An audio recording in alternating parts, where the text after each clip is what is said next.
Welcome back to our special coverage of today's May Day events.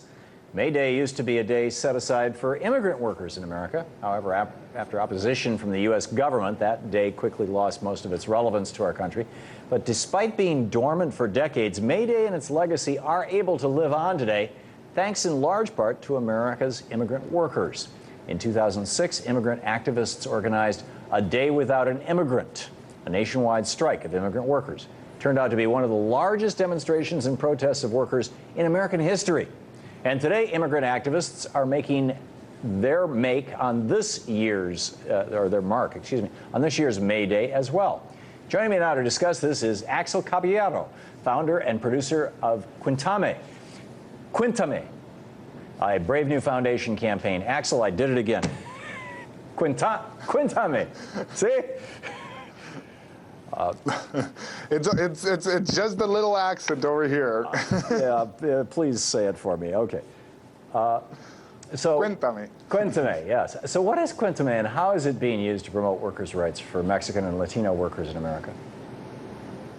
Definitely. Well, what Cuéntame means, it has a double meaning. It means tell me your story and count me in.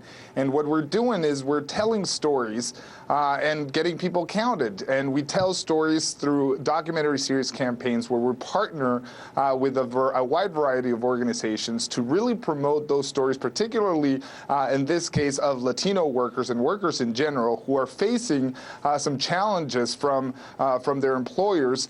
And we tell those stories and mobilize individuals to take action, important action, as was the case today. Particularly today, the action was in front of a recycling center in Los Angeles. There was hundreds of folks out there, and we're asking for rights for recycler workers who have been abused and really are fighting for a better opportunity.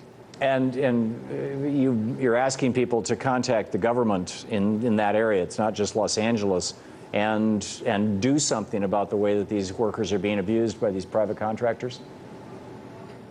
Yeah, absolutely. The way that we set it up today is we had a great stage with some fantastic speakers. Dolores Huerta, who's a legend in the Latino movement and the worker movement, was there speaking very passionately pro-worker rights. We had a big display where we projected the video. And at the end of the video, in front of the hundreds of supporters, we had a particular email address, citycouncil@elmonteca.gov.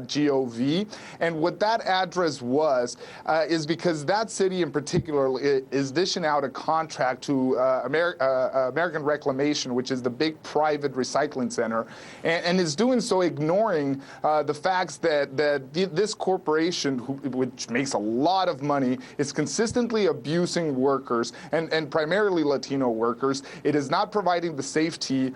In fact, 2 workers have died in the past year because of lack of safety and because of lack of provisions. And so that was what the main rally was about. In general, as a symbolic movement pro-worker, but to highlight that we have a lot of challenges today, particularly our Latino workers are having a lot of challenges today as we see the greed and the abuse by the hands of large corporations that are sweeping into these cities and these communities and are really, really hijacking those to secure contracts that otherwise would be promoting more worker rights in general. And they're making a lot of money doing it. In fact, the video you just referenced, let me share with our viewers just a 12-second clip out of it. Here it is.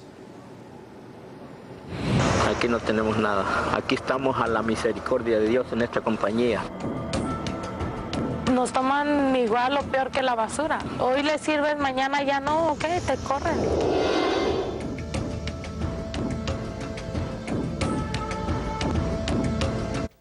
Now, I'm guessing that this situation is not unique to Los Angeles or that area. No, definitely not. It is emblematic and symbolic of something that is widespread. The case of Los Angeles and El Monte is of particular nature because it's coming up, particularly in El Monte, this contract is coming up. And so we're really promoting the ability to have workers at the negotiating table.